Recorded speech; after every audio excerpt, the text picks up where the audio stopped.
یہ اسلام آباد کے بارے میں؟ جی اسلام آباد کے بارے تو کیا ہے اس میں، یعنی اسلام آباد کے سفر نامے کو کس طرح پورٹری کیا آپ نے؟ اچھا، مجھے یہ چند جملوں میں چاہیے، محدود دوران. جی اس میں یہ ہے کہ سفر نامہ جو تھا، یہ ہم جب ایم فل کر رہے تھے تو کچھ کلاس فیلوز ہم یہاں آئے اسلام آباد. اچھا وہ پہلی دفعہ آنا تھا ہمارا اسلام آباد، جہاں ہم نے چیزیں دیکھیں تو وہ جو ساری کیفیات تھی، پھر کچھ دوست اپنے تھے تو ان کو میں نے وہ سارا اس انداز میں بیان کیا ہے تاکہ وہ ایک محفوظ اور ایک یادداشت بن جائے، تاکہ عمر کے کسی حصے میں نہیں تو اب وہ تصنیف کی جی صورت میں ہے موجود، شائع ہو چکی ہے. جی ہو چکی ہے. تو اس کے بعد کوئی رسپانس یا لوگوں نے دیکھا پڑھا؟ رسپانس اتنا آیا کہ مستنصر حسین تارڑ جیسے نامور آدمی نے ان کی اس پہ آرٹیکل لکھا.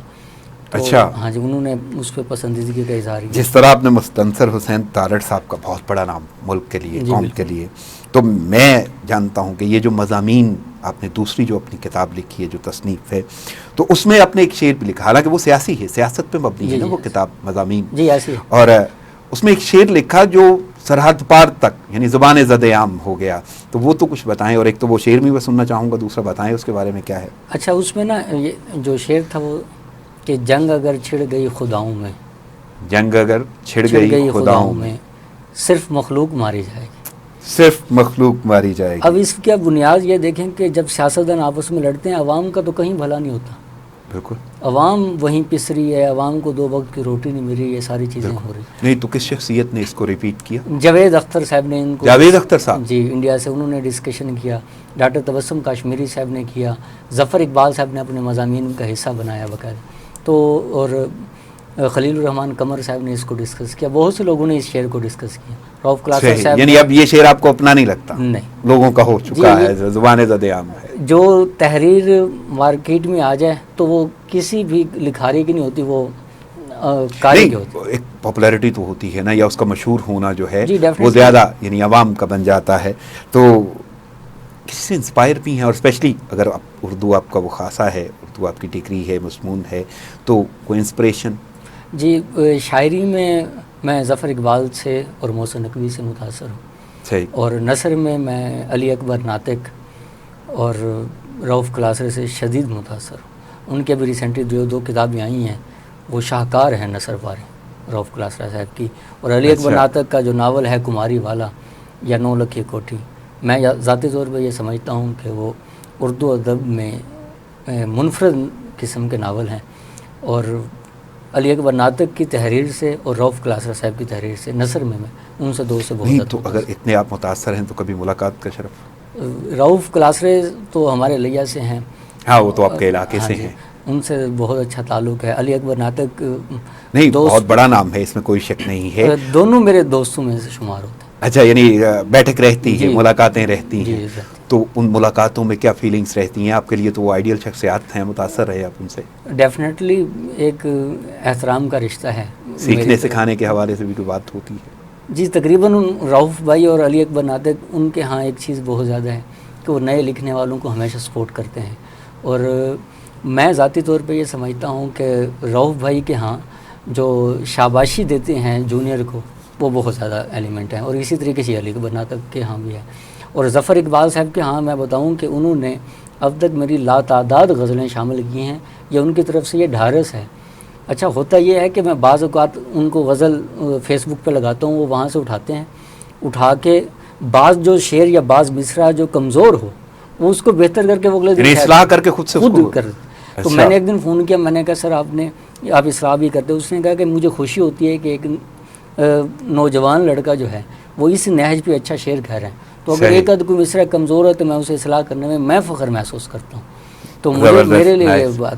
اچھا آپ نے ابھی بتایا کہ ایک آپ کی تصنیف جو ہے وہ اشاعت کے مرحلے میں ہے، وہ شائع بھی ہونی ہے، تو اس کے بارے میں کچھ بتائیں کہ کس حوالے سے؟ وہ نا انٹرویوز ہیں، اس میں بانو قدسیہ سے لے کر منو بھائی، ڈاکٹر لال خان، انڈیا میں منور رانا ہو گیا، ڈاکٹر گوپی چند نارنگ ہو گیا. اچھا تو ان بڑے بڑے لوگوں کے انٹرویوز شامل ہیں. نہیں وہ انٹرویوز آپ نے خود کیے ہوئے؟ جی میں نے خود کیے، باقاعدہ میں نے ان سے ٹائم لیا، ساری چیزیں ہوئیں. تو وہ یعنی آپ انڈیا کا کیا سفر کر چکے ہیں؟ وہ جب آتے تھے نا کراچی آرٹس کونسل میں. اچھا تو یہاں پہ میں لیا سے کراچی جاتا اور باقاعدہ سارے میں نے یہ سب انٹرویوز کیے. اس میں ایک انٹرویو میں ایک زبردست میں آپ کو واقعہ کوڈ کروں، اس میں منو بھائی کا میں نے انٹرویو لیا. تو میں نے ان سے ٹائم لیا، تو تو ان کے پی اے نے فون اٹھایا, انہوں نے کہا ٹھیک ہے جی آپ کل 9 بجے آ جائیں. میں نے کہا جی ٹھیک ہو گیا. میں اسٹوڈنٹ تھا تو میں پہنچ گیا. میرے پاس جس طرح میں پہنچ گیا, میں رات کو وہاں سویا لاہور میں ایک چھت سے گرا دوسری چھت پہ. اچھا, تو ایک بلڈنگ سے دوسری بلڈنگ, میری ٹانگ ٹوٹ گئی. کون سا علاقہ؟ یہ فیصل ٹاؤن لاہور میں. لاہور. ٹانگ ٹوٹ گئی؟ ہاں جی. اچھا میں زخمی. اور انٹرویو لینے گئے تھے آپ منو بھائی کا؟ منو بھائی کا. اچھا تو پھر نا میں شدید زخمی تھا.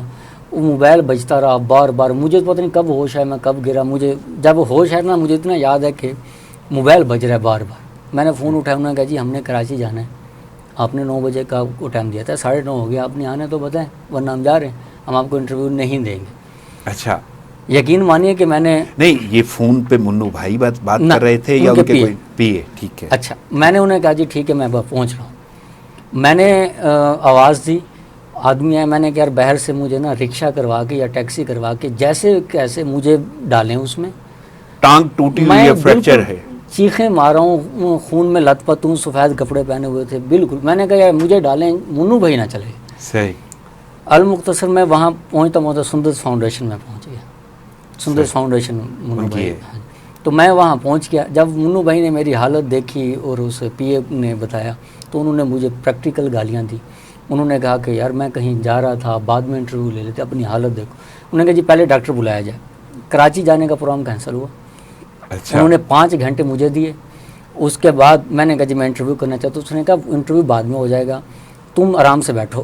المختصر وہ گفتگو ہوتی رہی. اس کے بعد انہوں نے مجھے 2 سیٹیں کروا کے دیں گاڑی کی. ایک پہ میری ٹانگ تھی, ایک پہ میں بیٹھا.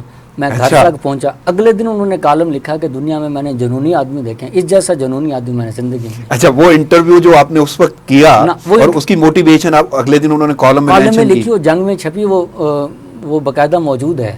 صحیح. اور انہوں نے باقاعدہ, اور وہ انٹرویو بھی چھپے گا جی, وہ ابھی اشاعت میں مرحلے میں ہے. ویسے وہ انٹرویو جو ہے وہ آلریڈی چھپ چکا ہے اخبارات میں. ٹھیک ہے, لیکن وہ کتاب کی صورت میں بھی وہ آنا ہے, وہ ابھی مرحلے میں. اور اس کے بعد انہوں نے 2 سے 3 کالموں میں انہوں نے لکھا کہ بھی عبدالرب جو ہے وہ میرے بیٹوں کی طرح. تو اس واقعے کے بعد مجھے لگا کہ بھی اگر انسان جنون کی حد تک کوئی بھی کام کرنا چاہے تو ایوری تھنگ از پاسبل, ناممکنات میں. نو ڈاؤٹ جی, نو ڈاؤٹ. محدود وقت ہے, آخری سوال میں کروں گا, آٹوگراف دیا کبھی کسی کو؟ آٹوگراف میں نے کبھی کسی کو نہیں دیا. تو کسی کا لیا ہوگا؟ جی, منو بھائی کا اور ڈاکٹر مبارک علی کا.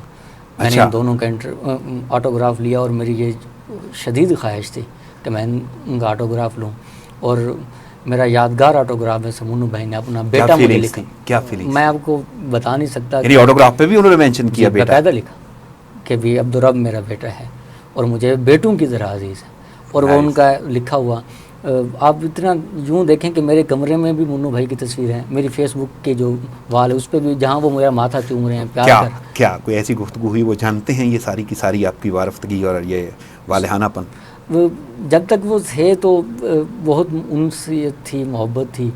نہیں, اظہار نہیں کیا کبھی؟ نہیں, بہت کیا. یوں یہاں تک کہ میں نے ان کے ایک دفعہ میں نے وہ لیٹے ہوئے تو میں نے ان کا پاؤں کا بوسہ لیا منو بھائی کا. تو میں آ گیا تو پھر کسی نے بتایا کہ انہوں نے قدم چومے ہیں. تو انہوں نے مجھے ڈانٹا. انہوں نے کہا یار تمہاری جگہ دل میں ہے, وہاں نہیں ہے جہاں. صحیح. وہ یادگار. رانا عبدالرب صاحب, آپ کی آمد وقت کا بہت شکریہ. بڑا محدود وقت ہوتا ہے اس لیے میرے پروگرام میں, لیکن اس کے باوجود آپ کی آمد اور آپ کے وقت کا بہت شکریہ ادا کرتا ہوں. ناظرین, پروگرام کا وقت ختم ہوا چاہتا ہے, مجھے اجازت دیجیے. دعاؤں میں یاد رکھیے گا. اللہ نگہبان.